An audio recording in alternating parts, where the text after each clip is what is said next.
Guys welcome my another new vlog. धेरै long time पछि होइन अहिले चाहिँ बनाउनु लाग्यो। म एकदम बिजीको कारणले गर्दाखेरि भिडियो अपलोड गर्न चाहिँ पाएको थिएन, बनाउन नि पाएको थिएन होइन। सबैजनाले चाहिँ सागर छेत्री युट्युब च्यानल र टिकटक फेसबुक सबैतिरबाट चाहिँ सेयर लाइक कमेन्ट गरिदिनु होला होइन। अब म चाहिँ तपाईँको यो चाइनाको बोर्डर, हामी चाहिँ अहिले नेपाल र चाइनाको बिचमा छौँ होइन। त्यो पारी तपाईँ देख्न सक्नुहुन्छ, त्यो चाहिँ चाइनाको घरहरू हो है। त्यो चाइनाको घरहरू छ त्यहाँ पारी है।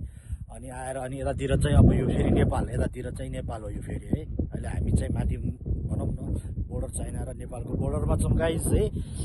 आज चाहिँ घुमघाम गरेको हामी लगभग 3-4 दिन भइसक्यो है। अब 3-4 दिन हामी खानेकुराहरू सबै बोकेर आएको थियो 3-4 दिनलाई पुग्नेलाई।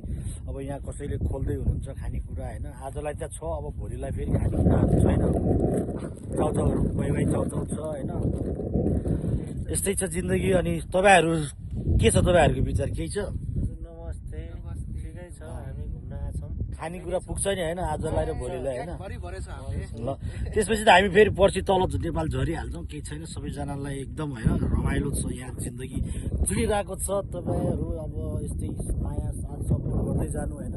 अब यतातिर फेरि यो फेरि यस्तो छ तपाईँको, उतातिर अघि इन्डिया देखाएँ होइन, अघि चाइना देखाएँ। अब यो फेरि यो मधेसको खेतहरू हो, यो फेरि यो इन्डियाको यो सबै जति पनि देख्नु भएको छ यो खेतहरू है। सरर लाएर यो मधेस हो। फेरि यतातिर गएर यता यो बिल्डिङहरू फेरि पुरा चाइना हो फेरि। अनि यसरी घुमेर गएर फना गएर यतातिर नेपाल हो फेरि। ए भगवान्, गाह्रो छ गाइज, गाह्रो छ। तपाईँहरू सबैजनालाई होइन अब यो जानकारी त दिइहालियो, जे होस् रमाइलो छ होइन। यति भन्दै चाहिँ अहिले यो भिडियोबाट चाहिँ बाई बाई गर्न चाहेँ। अब नेक्स्ट भ्लग चाहिँ म अलिक पछि बनाउँछु। अहिले चाहिँ म एकदम बिजी छु। अब यस्तै छ, सबैजना हेल्दी स्वस्थ होइन एकदम ह्याप्पी रहनु होला है। सबैजनालाई एकदम शुभकामना। एकदम के भन्ने अब त्यो के तपाईँको ग्रेटिङका चिजहरू सबै चाहिँ तपाईँहरूलाई है त। Bye bye, see you.